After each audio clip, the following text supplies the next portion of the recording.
Here we go. Hi, everyone. We are live, I think. I am Andrea, and I work with the Canadian Women's Foundation, and I am here with Emma Donoghue, the award-winning author of The Pull of the Stars. We're going to be speaking to this, but hello, Emma. Thank you for joining us. Hello, nice to be with you all. Thank you. So I'll just launch right into introducing Emma, our award-winning author guest. She was born in Dublin and she studied English and French at University College in Dublin. She then moved to England and went on to gain a PhD at Cambridge University. She became a writer at the tender age of 23 and now lives in London, Ontario. Emma works in many different genres. She's really diverse this way. She's written for screen, stage, and radio.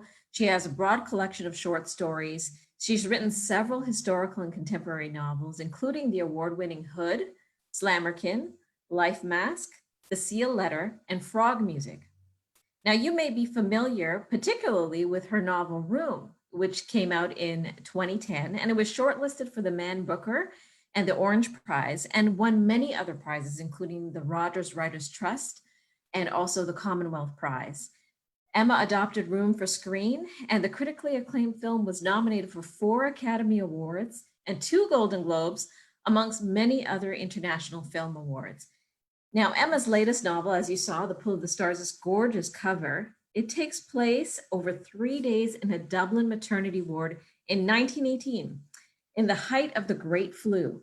This is Emma's 13th novel, and Emma might be psychic. We get this sense here because she delivered the final draft of the novel 2 days before COVID-19 was declared a pandemic.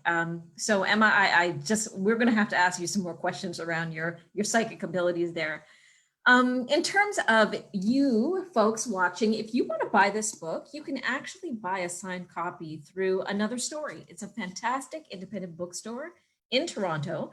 And down below, you'll see the link posted in the chat and also on the Facebook event page. We encourage you to buy local and buy in an independent way. So that's an option for you, Another Story, which is located in Toronto. And I'll also give you a bit about the Canadian Women's Foundation. We are Canada's public foundation for gender equality, and we support diverse women, girls, and people affected by gender inequality to move out of poverty, out of violence, and into confidence and leadership. These days, we're really focused on raising funds to address the unique ways the COVID-19 pandemic is impacting diverse women and girls and really intensifying the barriers to equity. We are in a pandemic within pandemics, or many pandemics within a pandemic. And that's why we've launched the Tireless Together Emergency Fund. We want to make sure that women and girls in every province and territory can access services designed for their unique needs.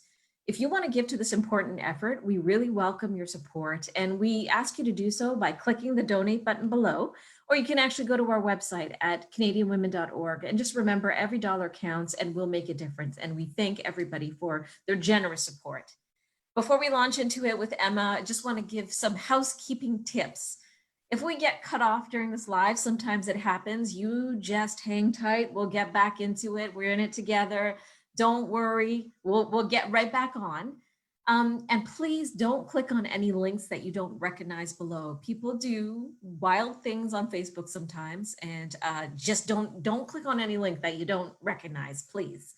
And also, as I mentioned, you can also buy the book from Another Story. It's a great independent bookstore, and the link is below in the chat and also on the Facebook event page. And you'll also notice below you can donate to the Tireless Together Fund. So after all that, welcome, Emma. So glad to have you. Me too. So first things first, where are you and how are you doing? I'm in London, Ontario, where I've lived for 22 years now. Yeah, it's funny, you notice the first few years of emigration, you're like, I am a foreigner in a strange land. I don't know the jargon. And then, it all starts to shoot by. And next thing you know, you're 22 years in a country. And I was only 20 years in Ireland. So with 8 years in England in the middle. So yeah, it's really crept up on me. And I'm in my partner's borrowed office because she has the best internet. And yeah, my pandemic has been okay. It started pretty brutally with the stage show of Room, which was starting here in London and then going on to Toronto's Mirvish Theatre.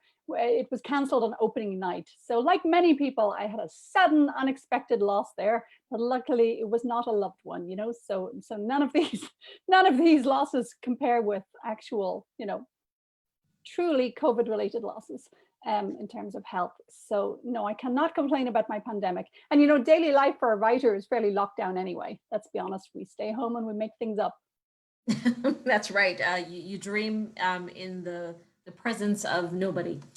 Okay, so tell me, we are hearing so much nowadays in the news and just everybody's speaking about actually the pandemic's impact on women and women You had bearing that the report out brunt. today, didn't you? I just heard about it on the radio, a report about how hard women are finding it to get back into work when, you know, childcare arrangements have fallen apart. It's hitting women so much harder. Absolutely. And I think in terms of also who's on the front lines right now, who's in health, who's in service, you know, it is women. Long-term care homes. That's Yeah, right. women as caregivers, both paid and unpaid, and you know, different dangers to their health and their economic status and sometimes their safety. Yeah. Yes, absolutely. So give us a sense about this writer life in the pandemic. You're a parent and you're a writer and you're a woman. So what's a typical day like for you? Yes, you say that you're in your house and you're dreaming alone in a room, but give us a sense of the details of that. What does that look like on a day-to-day basis? Well, as soon as the lockdown happened, I thought, oh, I'm so relieved that the kids aren't small anymore. Because the big distinction for me is between, you know, small kids who need you to interact with them and teenagers who, in many cases, are very glad to make their own decisions. So I would say our 13 and 16-year-old are really being, you know, raised by internet. There was a lot of board games to start with, but pretty soon they went their own way. And so I've really felt quite free about that. And also, luckily, the kind of writer I am, I've never needed to be, you know, off in a little tower on my own.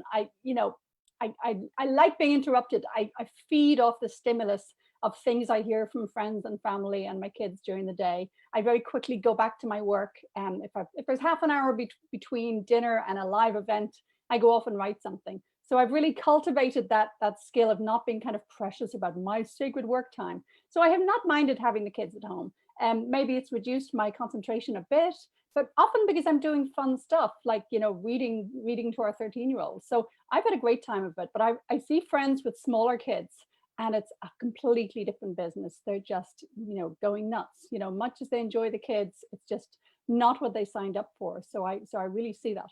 Another great thing for me in parenting in general has been, you know, I paired up with a woman, so I have to say there's never been any issue in our house about whose job is it to look after the kids, you know.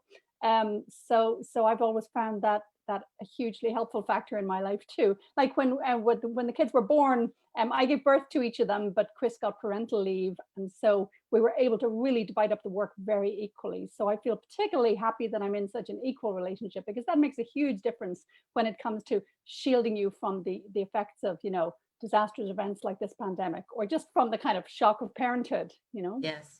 Yeah. Okay. Well, we're going to get back to those topics that you've mentioned around just like the issue of caregiving right now. It's a huge one, but we want to just quickly go on to this idea of creative fields. We noticed, as you mentioned, okay, you had an opening night that got canceled in this pandemic.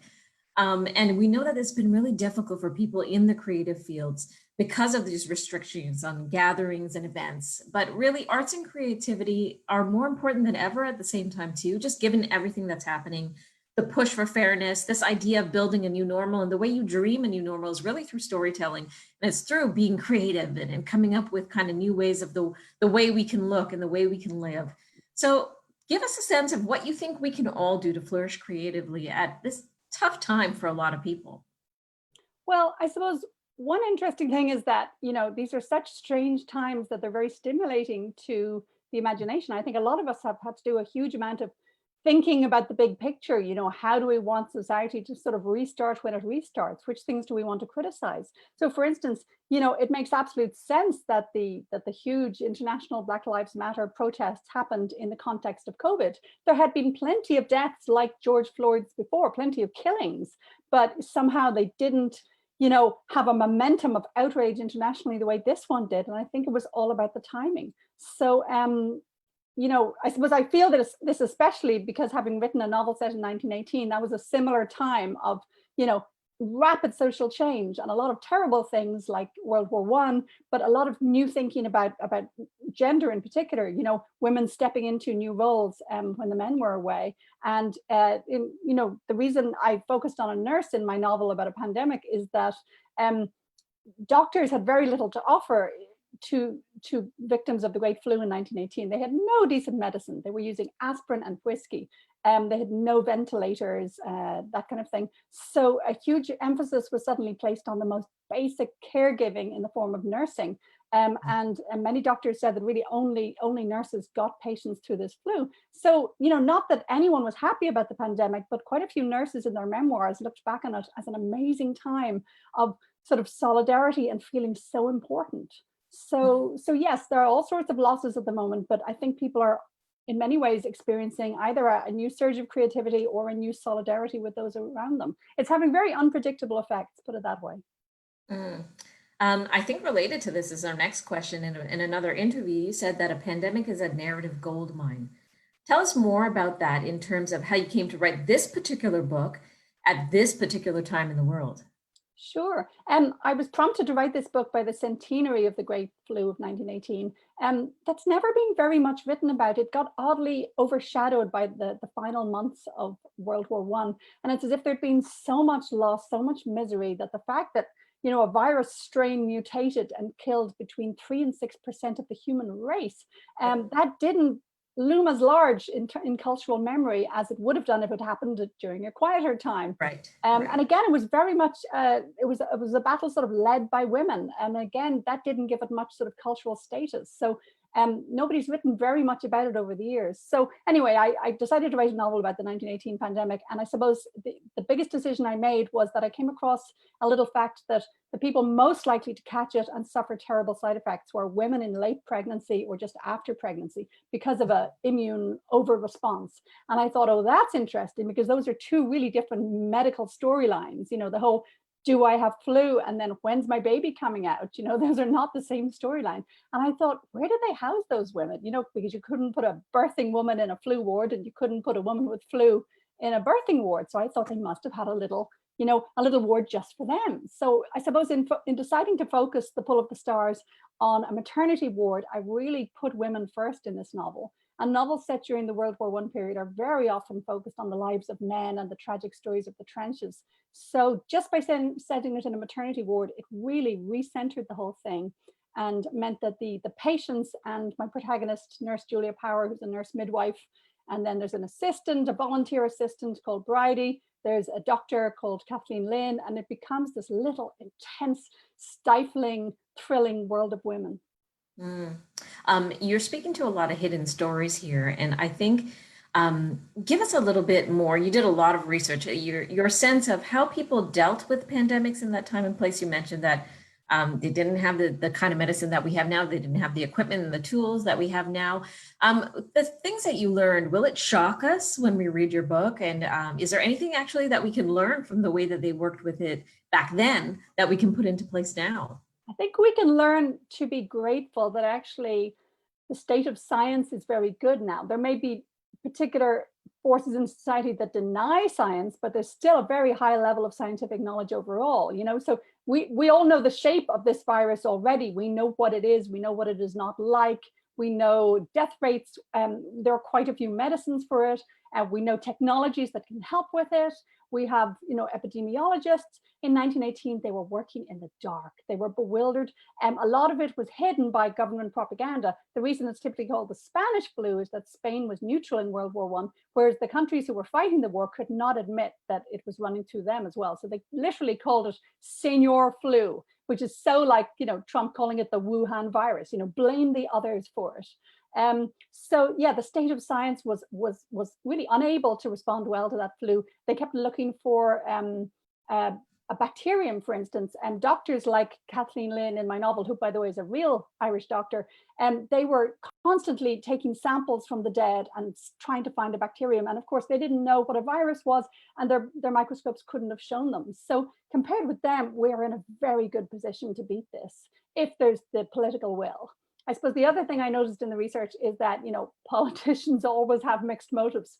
So I did a kind of a running theme throughout the book of government notices advising people. And it's funny, none of it did I rewrite after COVID hit, but some of it sounds exactly like it could have been written today, in that governments are doing vague victim blaming, you know, sort of, you know, be on your guard, but don't be defeatist. You know, get plenty of rest, get plenty of fresh air, get plenty of sunshine. And I'm thinking, if you live in the damp Dublin slums, where were you meant to get this fresh air and sunshine? Or they would say, if you feel a symptom, lie down for 2 weeks and have yourself nursed. And I think, lovely if you're an aristocrat, yes. So yeah, that kind of, you know, governmental inability to face the real conditions of, say, people who absolutely have to go out there to work. I noticed that in both eras. Yeah, but you said are parts of it hard to read, and it's funny. It's funny, you might expect all the technically medical stuff to be hard, and you know, the stuff about people dying of flu. But reviewers, when they comment on bits that are hard to read, it's always the childbirth. They're like, oh no, not the cervix, you know. And I'm wondering, you know, are people, women as well as men, particularly grossed out by actually normal processes of birth? You know, people seem to respond in a over the top way to birthing scenes. But yeah, the novel is very full on. You know, with each of my novels, there's a moment very early on in the writing where I think, oh, I'm losing a big group of my potential readers here. You know, like with Room on about page 2, I'm thinking some people are finding the child's voice irritating and they're going to walk away, you know. And similarly with this one, as soon as there's the first splash of amniotic fluid, I'm going to lose some of my readers. But you can't chase them and persuade them to come back, and you can't compromise and make the book halfway between what they would like and what you would like. You really just have to write the book the way it needs to be, and then you know, trust that there will be some readers out there who want to read it. Yeah, I mean, if they're shocked by birth, unfortunately, that didn't just happen in 1918. That happens now too. So yes, we got to learn about that. So for you folks who are just joining us, just wanted to let you know that we're speaking to Emma Donoghue, the wonderful award-winning and prolific writer. And this is her book. It's beautiful. It's gorgeous. I'm just going to keep putting up on screen as much as possible because I think the cover and just the look of it is so gorgeous, let alone the writing. So I should explain the title while I'm at it. Oh, yes, please explain the title. Sure. Well, influenza means influence. It's an Italian phrase for literally the influence of the stars on our health. Apparently in 14th century Italy, they would blame the stars whenever there was an outbreak of flu. But I love the idea that, you know, random forces are messing with us. And, you know, just as we look up at the stars and we try and arrange them into constellations that are shaped like bears, similarly, I think people have always tried to find some, you know, pattern, whether it be, you know, God or the fates. Nobody can bear the idea that it's entirely meaningless. So yeah. Oh, thank you for that. So we need to go back to these women characters you're talking about. You have a nurse, a doctor, and a volunteer. Tell me what you feel is unique about their different perspectives that they're bringing to this story. Sure. The reason they're all in the story is that I really wanted to show healthcare as the whole range of people working together. And there's even, for instance, there's an orderly with the unfortunate name of Groin, whose job is to kind of wheel the patients in the rickety old wheelchairs and then take the bodies away to the morgue. You know, cleaners pop in, assistants pop in, there are lots of nursing nuns. I tried to show the hospital as a kind of ecosystem, and it's one that's in crisis because usually it would have all been very orderly and hierarchical. You know, a Victorian hospital was like a sort of military structure. But of course, because of the flu, so many people are sick or dying, the place is in relative chaos.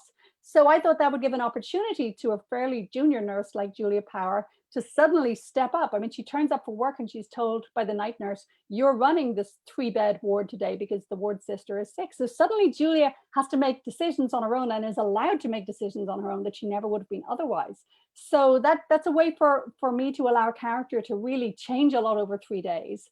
And then also makes her desperate for some help. There are hardly any doctors around, for instance, and they keep saying like, oh, this Dr. Lynn will be in later. And she's, desperate for an obstetrician and ready to welcome this doctor, but then finds that this doctor is actually on the run from police for her revolutionary activities trying to free Ireland from British rule. And this is all absolutely true. Dr. Lynn was actually, on the run and would be arrested during the time period my book is set in. So she was simultaneously a suffragist, a labor rights activist. She was a member of Sinn Féin. She was their chief medical officer. And she was also a very wide-ranging experimental doctor. She specialized in several different things because no one hospital would employ a woman full-time. So she did some ophthalmology, she did some midwifery, she set up her own flu clinic. And at the moment in Ireland, we've got a big new children's hospital being built, and there's quite a grassroots campaign to name it after Kathleen Lynn, because she set up the first small children's hospital back in 1919, starting with just 2 beds. And she had, open air wards on the roof, and she kept goats to give the children fresh goat's milk. And she's just a fabulous character. But I think possibly my favorite character is the assistant, Bridie Sweeney, because Bridie comes in with no education, no skills. She's from the pipe, as she calls it, the sort of, orphanage, reformatory, mother and baby homes, the network of institutions in which a lot of Irish people were effectively locked up. To give Canadians some context, I would say the way residential schools were used specifically against Native people in Canada, in Ireland, we had a very similar network of institutions, but really used against the poor. There was no ethnic difference. It was like, oh, that beggar child on the street is a burden to society and should be sent off to the nuns and, made clean and useful. So anyway, I liked the idea that this young woman, Bridie Sweeney, could come out of that background, but still have a huge amount to give. And in fact, when she gets the chance to help out in this ward, she's thrilled by having the opportunity to feel, useful and necessary and smart for the first time in her life. So yeah, 3 women at very different kind of places in the career cycle and very different, but they each affect each other. So there was one that was based on a real person. Are the other 2 as well? No, not at all. I mean, the whole thing was meant to be fictional, but when I was looking in for examples of Irish doctors of the time, and I read biographies about a few of them who were women, and Kathleen was just so interesting that I thought, well, I put her in fictional form. So in the first draft, she's called something like Dr. Jones, but she's such a distinctive character. I decided actually I better give her full name, That's right. Give her her due. Yeah. So let's talk a bit about this maternity ward that this is taking place in. So caregiving obviously is a big part of the story. And as we're talking in these days about the pandemic and the undervalued gendered care work that we're seeing in the economy now, and really how those 2 are absolutely intertwined. So give us a sense more about the theme of caregiving, how it shows up, and maybe some of the implicit questions that you ask in the story about it. Sure. Well, what I would say is that Julia Power, who's our point of view character, her job is so demanding, and nurses got so little time off. I mean, laughably small amounts, and were paid pathetically. But there were so few jobs women were allowed to do that they took the jobs. And I would say in their training, it's very interesting that there was an awful lot that was not strictly medical. There were classes on sort of what's the word, like composure and neatness and dress and hair and so on, to be as ladylike as possible. And there was a huge emphasis on keeping your distance from the patients. You should never tell them your first name. So, the very first day that Julia is in charge of this ward, basically a patient persuades her to tell her first name. And you can see, those rigid boundaries start to break down in all the chaos of the pandemic. So a nurse, I've written about a nurse before in my novel, The Wonder, and I think I love the fact that they are such halfway characters in that they have knowledge and they have skills and they're really important, but they've traditionally been treated like dirt. It's this paradox, we say they're so important and yet we've never really valued their skills highly enough, and they've always been subservient to doctors. I mean, back in 1918, a nurse was not even allowed to use a stethoscope, let alone any other bit of equipment. So nurses would try and take your blood pressure sort of by guesswork. They would feel your pulse and try and detect whether its rhythm was forceful or thready. So they were really shut out of a lot of the decision making by comparison with now. But even now, there's still that sort of theme of we expect women to be these tireless caretakers because that's just an extension of the normal female role. Nobody says that, but I think in how we treat nurses or say midwives, we are continuing to not take it quite seriously enough as a profession. I'm personally really grateful to midwives because you know, I'm very healthy, so really the only encounters I've had with the Canadian healthcare system have been the births of our kids 16 and 13 years ago. And I just felt the midwives were offering a fantastic service and just always enough time to chat. In fact, sometimes I would have trouble thinking of anything to say during our meetings because it was such a respectful process. There was time for everything. And so, yeah, I really loved getting to kind of pay back some of those debts in this book by making midwives and doctors so crucial. And I even, you know, put some of my own birth story in there. I had, you know, one little thing go wrong, and between the midwives and the doctor, I was fine in 10 minutes. And I thought, oh, if I was anywhere in the world that I wasn't getting such good healthcare, this is the kind of thing that would kill me, wasn't it? So I really felt in my bones that this is why maternal health care is such a big deal, because birth, it's not an illness, it's a wonderful natural thing, unless something goes wrong. And you know, I think prioritizing maternal health care is a crucial matter. So I really loved being able to kind of take birth really seriously as a subject in this novel and, you know, give it its due. So I think I know the answer to this question, but you got to answer it for me anyway. What role does gender and the vast diversity of what gender means, what does that play in your work?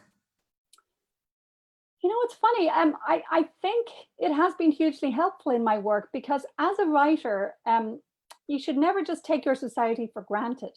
You can't just sail along feeling normal because then you won't see your society afresh. So there are a few ways to look at your society with a fresh eye. Immigration is a very useful one. When I moved to England and then when I moved to Canada, you know, these were not massive cultural gaps. There was still Starbucks everywhere I went, but you know, I was noticing lots of tiny things, even in the phrasing or in you know, cultural habits. Like the Irish talk constantly, even while we're listening to each other. So yeah, immigration does that for me. Discovering I was a lesbian at 14, that was the most helpful thing. That kind of, you know, was the spark plug starting my writing career, because that's the first thing that made me feel like the other. And while in your own personal life it can be painful to feel like the other, it's very useful in writing to have that slight feeling of like, oh, I'm not the same. And once you've realized there's one thing about you that's not normal, then you are just automatically at least open to empathy for everybody else who's been made to feel odd or different. So when I was doing my PhD in Cambridge, I started writing a historical novel, and it was about a servant girl who'd murdered somebody. And I found as I fleshed out the other characters, I sort of naturally wanted to put in, you know, other servants who had very little power. And then when I found that there'd been slavery in Britain at that time, I put in a slave character. So I'm interested in all sorts of groups who've been kind of left out of the historical record, not just because politically I really want to give them voice again, but also, frankly, their stories are better because they're less familiar to all of us. You know, you know, like all writers, I'm always looking for a fresh story. And that's why, you know, stories of the marginalized are, you know, literally more interesting. For those of you who just joined us, I'm with Emma Donoghue, and we're talking about lots of things, but also The Pull of the Stars, a new novel coming out. And you folks, if you have any questions, please put them in the comments below. We'll get to that in our Q&A section. But we have another question here about specifically thinking about 2S LGBTQI plus characters and the issue of sexuality and gender identity in literature. Over your career, how have you seen that evolve, and where do you think it still needs to evolve? Where are the hidden stories still lying in that? Oh, that's an interesting question. You know, one thing I've seen improve massively is when I began my career, I would say there are kind of, you know, overtly lesbian storylines in probably about every third book of mine. It's not planned that way, but like, you know, I double back to Ireland as a location. And I double back to lesbian subjects in the same way.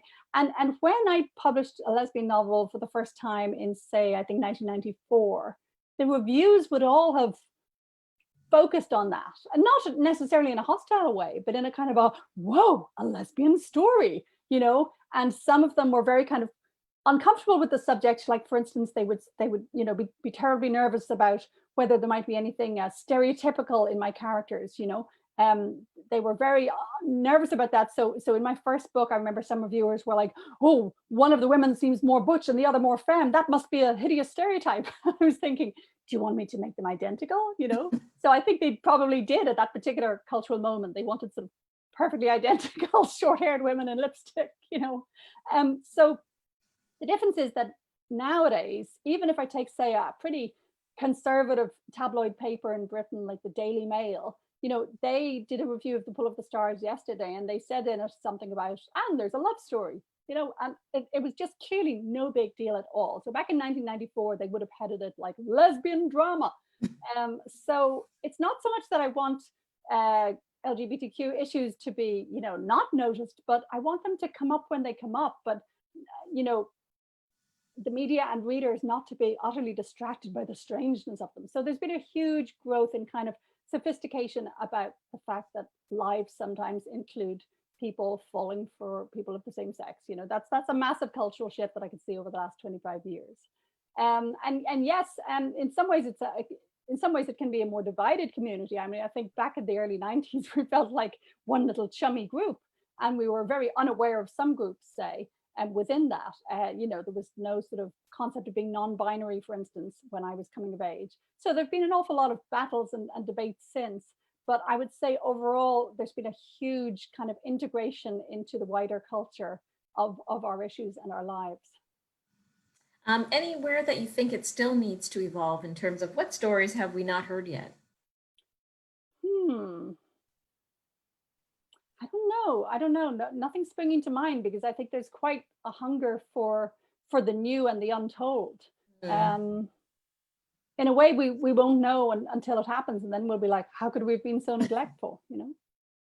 That's I mean, right. one thing I love about writing historical fiction is that you really can shed the labels. Labels can feel terribly reductive. And I remember, because I started by writing contemporary fiction, the first time I wrote a novel set in the past, it felt like kind of shedding those words and being able to explore the actual subtleties of human relationships. And I don't mean in a closety way at all.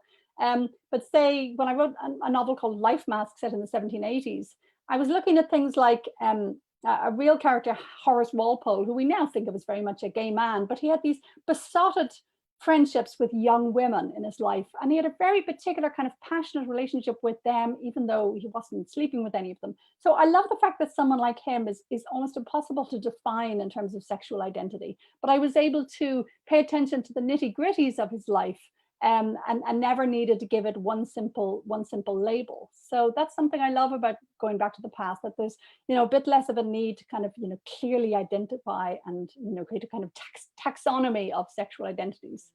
I love the kind of mysteriousness of just individuals living their lives. So we're going to go to your novel Room, which I thought it's so funny. That piece around the 5-year-old narrator, when I first heard about it, in all honesty, I thought, oh my goodness, what is this book going to be about? How am I going to be able to read this thing? And clearly by the end of the first chapter, I was like, this is the most unique point of view I've ever read. So amazing skills on your part. Now, this story has been made into a book and a stage play. And does that change your approach now to writing fiction? And is there any book out there in the world, perhaps maybe one that you love and you want to see that now adopted into film or stage? Oh, I love adaptation. Yeah, it's funny. There's been a general assumption that the novelist will be a bad adapter because she's so, guarding her precious little chickens. But no, if you take on the task of adapting, it's because you think it'll be really fun to see how the story changes. So with Room, I've been lucky enough to kind of accompany it into film and then into theater. And in each case, try and really play to the strengths of that medium. So I would say, fiction is incredibly good at telling you what's going on in the characters' heads, the stream of their thoughts. Film is amazing at showing their faces and not pinning down exactly what they're thinking. So there are lots of moments in the film which I was so proud of as an Irish Canadian indie co-production, really very low budget. So there are moments when you focus on the face of somebody like not just Jack or Ma, but Amanda Brugel, for instance, who triumphed at Canada Reads yesterday. She plays the police officer in our Yes. film. Yeah. And there's moments when you're looking at her face and you don't know for sure how much she knows, exactly what she's feeling. She's clearly a bit panicky, but excited as well and very strong.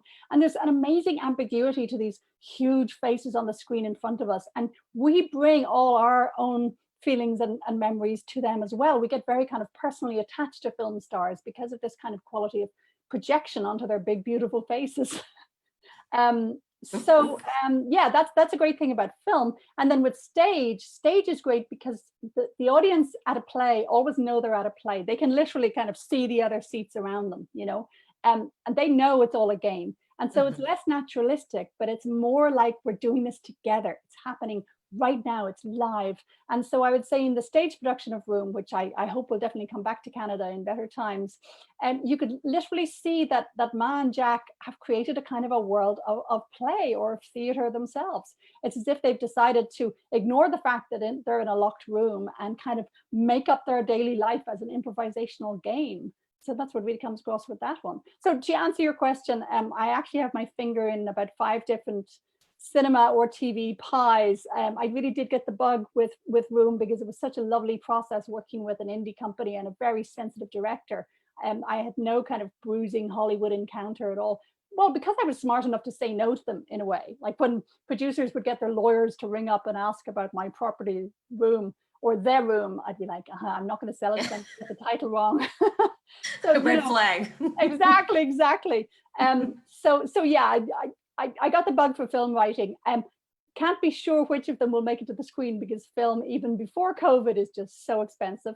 But yes, I am adapting other people's books and some of my own. So I think probably a film of The Wonder, my 2016 novel, is probably the most likely one next. Yeah.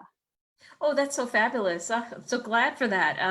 I can't wait to watch it. And I'm really delighted that you had a positive experience. Absolutely. Yeah. Yeah, you don't hear that often. Usually you hear about the nightmare story. So there you go. You've proven that it can be a good experience if you make good choices and if you have the right people coming to you and you say no sometimes and perhaps also you like have to do that. at our first meeting, myself and Lenny Abramson, our director, I said to him, would you keep the breastfeeding in? And he was like, definitely, I promise that. So that's the kind of questions you need to ask. Or say, an anecdote I heard was this new film on Netflix, The Old Guard. Apparently the comic book writer, when he was writing when he was settling on a film contract, he specified that a gay storyline would be kept in. He actually wrote that into the contract, like the contract's null and void if you try and take that scene out. So that's the kind of firm negotiation that we need to do. Yes, another thing, that's not being persnickety. That's just doing what you have to do to make the story work. Exactly, rather than just accepting it when people say to you, this is how Hollywood works, Yes. And again, so many writers have been basically persuaded to sell their rights instead of adapting it themselves. And because so many screenplays are still written by men instead of women, like I've heard 87%. So I make it my personal mission when I meet a young woman who's written a bestseller, and she's often saying like, oh, they say it might become a film. I'm always like, do it yourself. Really, you can learn how to do this. I just got some books out of the library, you can do this. Great advice. Okay, so your father is a literary critic, Dennis Donoghue. How did that influence you when it came to finding your own voice and your own confidence as a writer? Yeah, he's still going strong. He's writing a book on Henry James at 91. So I think probably the main influence he had was just to be a role model, because he just, he was a very loving dad, but then he'd go off to his office and just about every year they'd deliver a box with his book. So it just seemed normal to me that that's what you do. You put your thoughts down and then look, it's in hardback. So I got a huge confidence from that. And he and my mother both took my writing seriously, even when we're talking about ludicrously bad poetry when I was a child, and they would sit there solemnly while I read each poem to them, and then my mother would say, may I have a handwritten copy of that? So these are very basic points, but showing your kids that the arts are important, and then taking your kids' artwork seriously. It doesn't have to be constant gushing praise, but just take it seriously. And again, if my mother thought I should maybe go outside in the fresh air and I was like, I'm busy writing a poem, she would take that seriously. One thing I am liking about lockdown, and not to sentimentalize how hard it's been for so many families, but it's nice to see kids having enough time for things, because I would say I'm a very kind of busy, pack the calendar kind of mother. So, we had endless classes that we were driving our kids to. And I have to say, it's been nice to just, let them off the hook and give them time to breathe. Yeah, the calendar certainly cleared up for a lot of us. And in some ways, especially if you're a bit of an introvert, that's not a bad thing at all, right? Yeah. For folks just joining us, I'm with Emma Donoghue, and we're talking about The Pull of the Stars, her new novel, and also other pieces of her writing and her work and her process. So we've seen you write historical fiction, as you've spoken to those pieces, and also contemporary fiction. Are there other forms of writing that you'd like to look into? Very much, yeah. Especially after Room was a big hit, I remember thinking, okay, don't get lazy now. Don't tread water. Don't stay in one place. You have to keep trying new things, because otherwise you could repeat yourself, or you could get smug, or you could think, oh, everyone's going to buy my book, and they won't. So I think one of the first decisions I made was to write the film of it myself, even though I was completely new to that form. And then I decided to write a couple of books for children, for young readers, kind of 8 to 12, set in Toronto, called the Lottery series. And that was entirely new for me. And, children's fiction has its own sort of pressures. Like, publishers are far more worried about you being a bad influence. I had one of the parents in that book, smoke the occasional cigarette. The publishers were not happy about that. So I found that writing for children, you need to do like a whole extra draft to try and make it move really fast and interest the child reader, and still kind of squeeze all the subtleties in. So yeah, I loved trying that. Right now I'm trying to write the book of a musical. So I think it's really important to have at least one of your projects be something that puts you in that beginner's mind of, what am I doing? Because Well, I've that's been at great it a long advice. time. Yeah. It's something that has to scare you, is what I'm hearing. Yeah, scare you a little bit. I mean, not blind terror. And you have to want to do the thing, right? You can't just set yourself arbitrary frightening tasks. And above all, I can set my own deadlines. I can experiment with something on my own, and if it doesn't work, then I never tell anybody about it. So I try and kind of protect my privacy. I prefer not to sell my books in advance on the basis of a summary, because then you feel like you sort of have to give the publishers what you described. So I really prefer to let myself follow my own whim. For instance, I'll quite often switch from one project to another, or I will kind of cheat on the official book by sneaking off and writing a short story, or a play on the side. So whatever keeps it fresh, basically, whatever keeps it lively. You might be the only person that I know that, as a side project, just for fun, writes a play. Well, it's odd how much hard work you can get done by tricking yourself into thinking that it's a hobby. Right. Right. So tell us about the storytellers, the writers, the artists that really right now are inspiring you and helping you in your process now. Ooh, and what I would say is that I read a much broader range of things than I write, even though my own range is fairly broad. But I read a lot of nonfiction, for instance, science. A brilliant book recently called Invisible Women, all about how things have been designed for men, from where the steering wheel is in a car to the width of a phone. So that kind of well-written popular science is hugely stimulating to me. I read say fantasy. I've never written any, but I've been reading the Broken Earth trilogy by N.K. Jemisin, and I follow her on Twitter. She's great.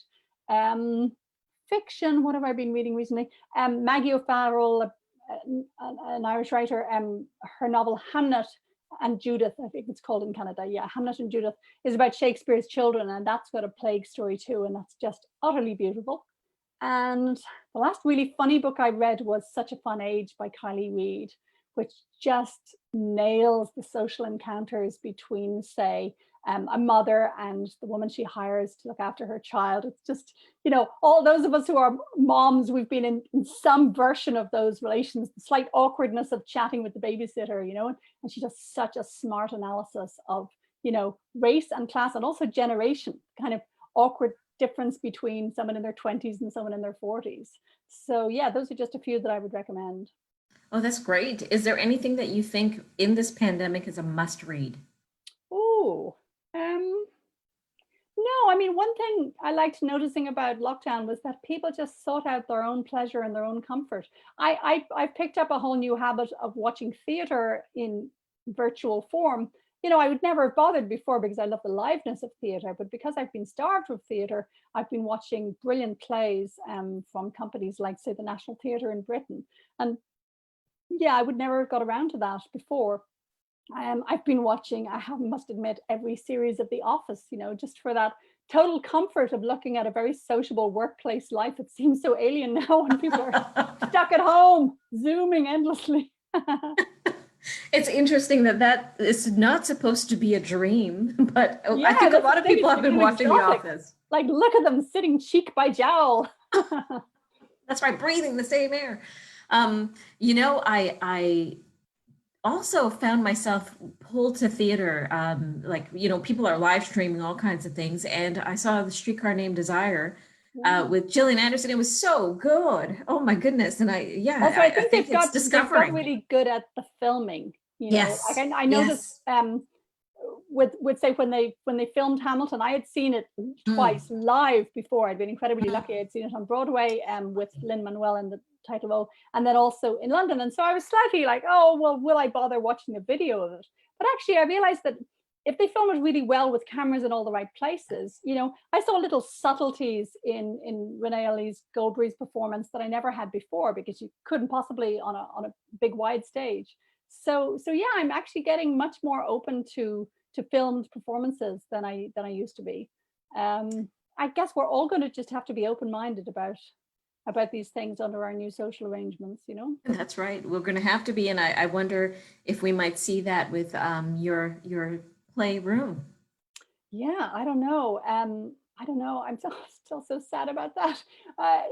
Alexis Gordon, our star, she had just raised that production to a new level. I had put it on before in Britain and Ireland, but Alexis just, I don't know, turned the central role of Ma into a kind of a classic opera role almost, with her huge and sweet voice, as well as the range of her acting. So yeah, I really hope we see that again sometime soon. Folks, if you're just joining us, or if you weren't aware, we're with Emma Donoghue, and we're speaking about her new novel, The Pull of the Stars. And right now we're going to go into a bit of a lightning round. So Emma, I'm just going to ask you questions, and you just tell me what comes to your mind. First off, top of the head, your favorite literary heroine. Oh, I reread Anne of Green Gables to our daughter when she was about 11, and I have to say that holds up very well, because all that kind of chipper spunkiness, it actually comes out of being a very neglected and unhappy child. So it's like a Rembrandt painting. There's a lot of dark behind the white rough. Anne's cheeriness doesn't come out of nowhere. It's hard won, and she really clings to it. So I'm going to say Anne of Green Gables. What about your favorite literary villain? Ooh.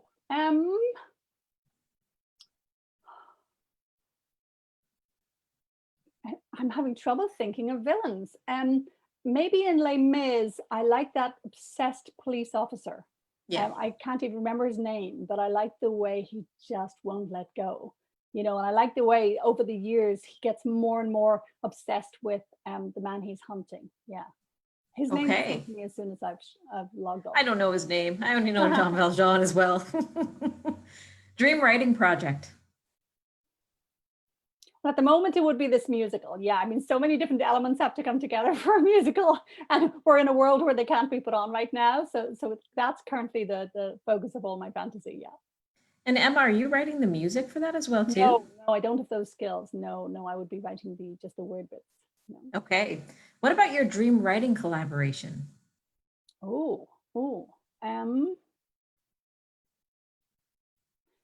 I can't think of one, because when I've collaborated, I love the interaction, but I need their role to be clearly different from mine. So in the Room play, for instance, our director, Cora Bissett, she added songs to it, and that was superb. But the distinction between her bits and my bits were really clear. Or say, I've loved working with Lenny Abrahamson as a film director, and he was hugely helpful to the writing, but he never took it over. And I knew where my work ended and his began. So I've never actually co-written something, and I'm not quite sure I could. I feel bad saying that. No, I think a lot of writers would probably say the same thing too. Or dream writing location. Couldn't care less. Honestly, Couldn't care less. I've written in boring hotel rooms. I've written on trains, planes. I've written in a parked car, in a hot parking lot, just waiting for the kids to come out of summer camp. I really, I don't mind at all. And it would be a Is bit of a that waste of a beautiful location, right? Because if I was at some exquisite writer's retreat, right? I would just be in my head anyway. Do you think that that's key to your writing proliferation, that you can just write anywhere? I think so. I think it's a real strength to not be sort of precious or fussy or mystical about the writing process. Because if you're mystical, you're like, oh, the moon needs to be in Jupiter and I need to be in my special, tent in the garden.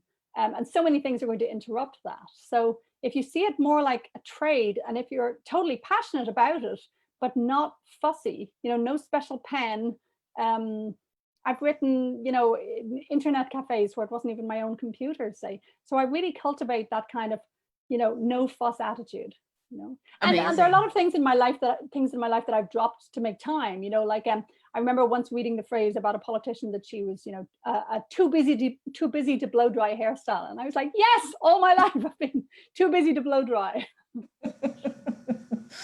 What about your writing snack? Do you have a favorite writing snack? If I've written a brand new scene and I quite like it, then friends supply me with these giant tubs of dark sea salt caramels from Costco. Yeah. So oh, I like that. Yeah, that'd be what I'd take with me to my desert island, if that's the next question. What about your, if you had to describe yourself with one word, what word would you choose? Cheerful. I think it's because the writing's so therapeutic. Yeah, that's right. You're very healthy and rounded because of that. Describe your career with only one word.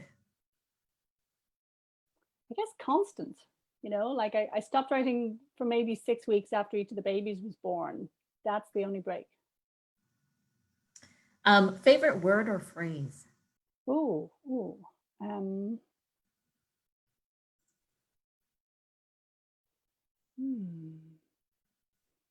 My head is too full of words right now. They're streaming through. I can't pick one. Sorry. Well, I guess that's why you're a writer. There's not going to be just one. Don't want to play favorites as well. Yeah, that's right. They'll get jealous. Okay, so we are going to move on to our questions from the audience. They're incredible questions. And as you might know, folks, we're speaking to Emma Donoghue. We're speaking about The Pull of the Stars, her new novel, but then also her other work as well. And she's very prolific, so check her out. Okay, so this is a great basic one-on-one question that we need to ask. How did you come up with the plot for the new novel? Yeah, with some novels, it's characters first, sometimes it's plot. In this case, the situation was what I decided early on in the research. I realized that if women were so especially vulnerable to catching the flu around birth, that I needed a maternity ward. And then I thought, well, I'm going to have a plot which for the patients is composed of like the kind of ups and downs of how they do. So I kind of quite cold-bloodedly said to myself, okay, which ones are going to survive, which ones aren't, which ones will have good birth outcomes, which ones won't. And I felt I really needed to establish a kind of a background of, horrifying pandemic and yet have enough happy moments to keep us going. But in terms of Julia, I suppose what I wanted to see was a very concentrated period of 3 days that would see her going from just sort of head down, busy with her job, to a state of being awakened in every way. There's an awakening of love in there, but also a political awakening too. Under the influence of this new doctor, the revolutionary Kathleen Lynn, Julia starts to actually put the pieces together a bit about her patients and why they are so wrecked by poverty and all its underlying conditions long before the virus gets them. So she really starts to intellectually wake up. So I suppose that's the real story of this book. Yeah. And it's deliberately a very tight story. This is a worldwide pandemic. You can't tell all of it. And I didn't want to be just kind of skimming thinly over many different situations. I thought, if I really go up close, it'll be a much more vivid experience.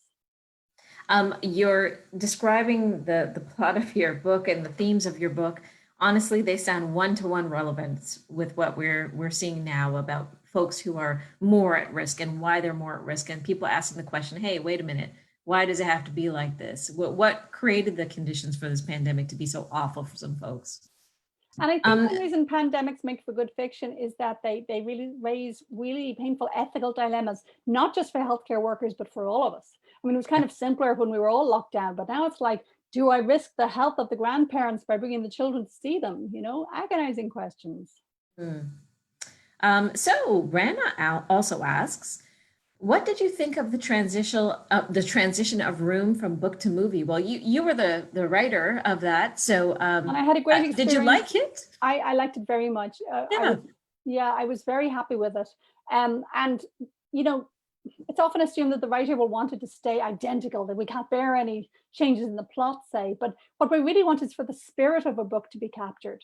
And you don't necessarily do that by including all the bits of the book, you know. So the things we changed, many of them were at my suggestion. For instance, in the book, when Ma comes out into the world, you know, she's got a grown-up brother and he's married and had a child. You know, there's kind of a family complication. But in the film, there's just way less time for everything. And so I stripped away the brother. That was my first decision. So yeah, I think it did manage to capture the same kind of moving and sort of clean feeling of the book. Oddly enough, even though, you know, the background of the story is rape, but that relationship between mother and child is really very pure. Emma, I think you did a fabulous job in that book and in the movie adaptation of not focusing on the person who is abusing, but focusing on the person who's surviving and what's remarkable about them. And it's not sentimentalizing it. It's not saying that, you know, it's a good thing that this happened to them. But boy, you did keep it in such a way that really empowered. And I think that's hard to do. So great stuff. Thank you. And you know, the really Tanya. political decisions about a book, they're all about Yes. what you decide to focus on. It's like with The Yes. Pull of the Stars, setting it in a maternity ward, it was that more than any detail that made this a feminist book. And same thing with Room. I was like, I'm keeping the psychopath at bay. I refuse to care about him, you know. That's right. Focus on who really is important here. I think it was a very intentional choice. I could tell it from the beginning, your choice on that. And I noticed the reviews also focused on that as well, too. They're like, how come? Maybe we should listen to people when they say they experience things, and maybe we should focus on that experience as opposed to like all the awful things around them. So yeah, very cool. Tanya asks such an interesting question here, and I'm really curious about what you have to think. So Tanya was saying that she's curious about how you put yourself in the shoes of stories, maybe stories with experiences that you're not personally familiar with or you haven't experienced. And how do you do it in a way that you're not appropriating a person's story in an inappropriate way, but in a way that you're bringing it out in a respectful and not taking over, perhaps. I'm interpreting what Tanya is saying. But how would you do that? And what advice would you give to a writer who's trying to reflect stories of experiences that they don't experience, but they would like to do it in the right way and not in the cultural appropriating way or whatever kind of appropriating way? Well, it's funny because in a way, as soon as you're not writing memoir, if you're writing fiction at all, you're always, you know, borrowing lives that you haven't lived, right? So if I write the story of a 50-year-old Irish woman who moved to Canada, if she's not me, then you might say it's inauthentic, but all I can do is, you know, research it intensely, think it through hard, and really try and get it right. So, you know, people don't usually object so long as it's within your demographic. They accept that you've made an imaginative leap. I think the difference is that nowadays we're hyper aware that there's a bad tradition of people from one group making that imaginative leap with way too much confidence into the lives of groups that they really have very little knowledge of. So I think more than when I began my career, there's a lot more awareness that you should stop and think before you write someone from a culture that's very different from your own. Doesn't mean you shouldn't do it. There are no rules about that. And interestingly, a lot of writers of color have written very interesting pieces saying, you know, we are not erecting absolute barriers. We're simply saying, do this right and think of different ways to get that knowledge that you don't have just from your lived experience. And, you know, talk to people and question your own motives for it. You know, why are you bringing that character in? So it's not about absolute rules. It's just a new sensitivity to the many ways in which, you know, over hundreds of years, men have often got it wrong about women, and white writers have often got it wrong about Black lives. And so in a way, there's a bad tradition that you have to try and overcome if you're writing someone who is from a different kind of, you know, social category from you. So I suppose my solution would always be for the research process to be as detailed and kind of sincere as you could make it. In the case of my children's books, by the way, I worked with some sensitivity readers or cultural consultants, and via my New York publishers, they found me several people to talk to, because the 4 parents in my kids' books are all from different backgrounds. So yeah, they got me some advisors, and that was really helpful. And the advisors didn't always agree with each other, of course, because my sense of what Irishness is wouldn't be somebody else's. But these are just some of many ways in which writers can basically work harder to get it right. But I mean, the background to this is that it's been really thrilling to see published writing get more diverse in the first place. So, in a way, I don't think we should emphasize, is a man allowed to tell a woman's story, or is a white woman allowed to tell a black woman's story? It's more like, whoa, look at all these new stories being told by people who know this stuff in their bones. And that is a huge plus for all of us, And one thing I like about Canadian literature is that writers, either writers of color or writers from outside Canada, like, Rohinton Mystery or myself, we get included very early on. There's not much of a sense of like, oh, there's pure Canadian literature and then there's the immigrants. Canadian literature is sort of by definition, made up of all the peoples who've come to this continent at different stages. So I find that a real plus. We all benefit from literature getting more diverse. Absolutely. We are almost just about at the end of our hour. Oh my goodness, that flew by. Emma, you are just a wealth of knowledge and a wealth of great advice and insight on this. Just want to thank you for joining us. And Tanya, you asked that awesome question and Emma gave you an awesome answer here. So do put that into practice. I think it'll help you a lot in your writing. As you mentioned, you want to build that up. And this was a really lovely conversation about Emma Donoghue's new book, The Pull of the Stars. If you want to buy the book, as I mentioned in the beginning, you have an incredible opportunity to do so through an independent bookstore called Another Story. It's in Toronto. So you can look for the link in the chat below or on the event page as well for this chat. And you'll find that there are some signed copies available. So get them while they last. So we're just going to wrap things up right now. Emma, thank you so much for joining us. And just to give you, again, a reminder, folks, Canadian Women's Foundation, we build gender equality and support programs all over Canada who work with diverse women, girls, and communities. And the efforts, of course, are proving more important than ever as Emma's new book speaks to pandemics. We have a pandemic right now that's really several pandemics within a pandemic, and it's impacting people differently depending on their lived experience and depending on their identities. And we know that women and girls are really facing the brunt of this pandemic in so many ways. So we want to make sure that girls and women and anybody impacted by gender inequalities get the really important programs tailored to them right now, and those programs don't shut down in the pandemic. That's why we're raising funds for the efforts, and we are doing that through our Tireless Together Emergency Fund. It makes sure that women and girls can get what they need in the pandemic and that the services can continue in a very challenging time. If you are able to give, we just want to thank you for your support, and you can do so by the donate button below, and you can also do so on our website at canadianwomen.org. Every dollar counts, as I mentioned before, and it will make a difference in this challenging time. So I just want to thank you for caring about gender equality, because we have a real risk to that right now in this pandemic, but I do believe that we can create a better normal, a new normal. So many thanks to you, Emma, and thank you for everybody for tuning in. Take care of yourselves, and please remember, this is an awesome book to be able to read now in the pandemic. It's a good one, and it's very relevant to the subject matter. So have a great rest of the day and have a good weekend. Thank you, everyone. Take care. Thanks all. Bye.